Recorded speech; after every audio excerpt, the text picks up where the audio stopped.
I'm going to explain to you how you can make $100,000. That's right. I said $100,000 in real estate by realistically doing the bare minimum.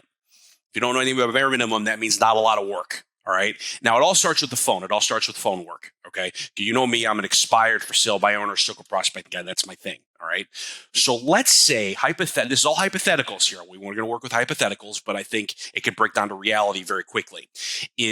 Let's say that you work 5 days a week and you talk to 4 people a day. That equals 20. Now, stay with me here. That equals 20 contacts a week. 4 times 5 equals 20. Easy, right? Out of those 20 contacts, that should elicit you 1 appointment. All right.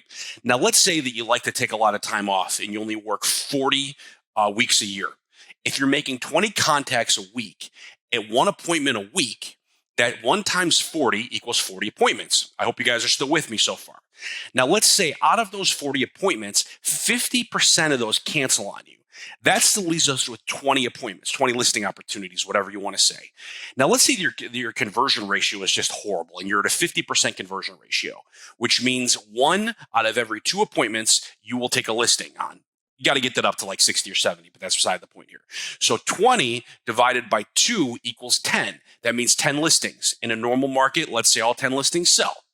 10 times an average commission of $10,000 equals, boom, $100,000 by making 20 contacts a week. I hope you guys are here with me on this stuff. We're going to go through in a lot of other videos as to how to make those contacts, how to make the most value of your time. But imagine what happens if you double that and you get 80 appointments.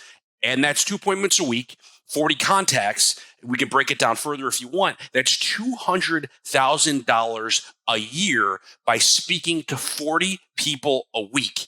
Easy math. I hope you all take this to heart because it's not that hard to make money in this business. The question is how hard, I should say in this one, how little are you willing to work?